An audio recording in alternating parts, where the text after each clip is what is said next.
of Pakistan. President, I would like to join colleagues in thanking Under Secretary General DiCarlo and Mr. Rajasingham for their briefings.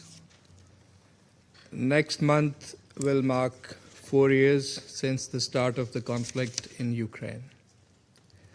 The international community has been deeply perturbed by the continuing relentless hostilities, leaving behind a trail of death, destruction, economic losses, and immense humanitarian suffering, as we have also heard in today's briefings.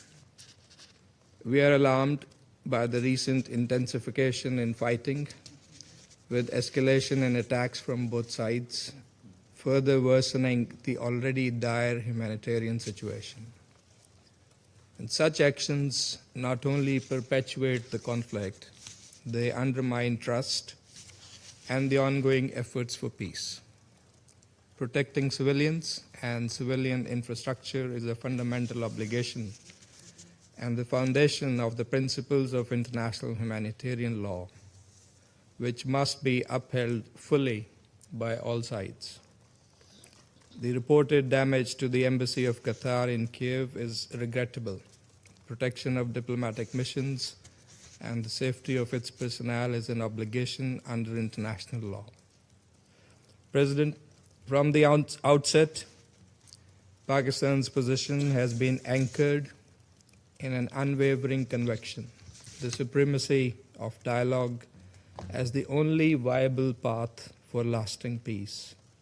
Now, more than ever before, the overwhelming global opinion is on the side of ending this conflict through peaceful means.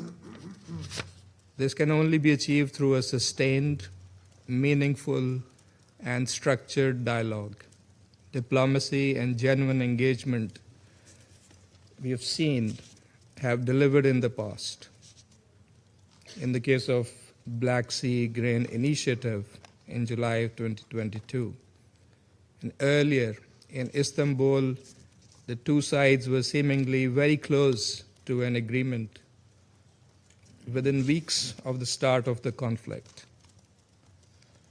The Security Council Resolution 2774 of last February was another opportunity that should have been seized in earnest by all sides for a swift end to the conflict. And Resolution 2788, adopted in July, further reinforced the imperative of peaceful settlement of disputes. Fortunately, the window for peace is still there. We commend efforts by many countries, particularly the United States, for the resolution of this conflict, giving primacy to dialogue. We hope that all sides will make full use of the ongoing diplomacy, demonstrate genuine political will, and engage constructively to make meaningful strides towards a peaceful, negotiated settlement of the conflict, starting with an immediate ceasefire. We hope that these efforts would lead to a just and lasting settlement in line with the UN Charter, international law, and relevant multilateral agreements acceptable to all sides, that corresponds to the security interests of both Ukraine and Russia and ensures peace and stability in Europe. The imperative to deliver millions from agony must remain paramount. For this, the path forward should be guided by sagacity, mutual understanding, and collective concern for humanity. Pakistan supports all efforts aimed at resolving the issue peacefully in a comprehensive and durable manner. I thank you. I thank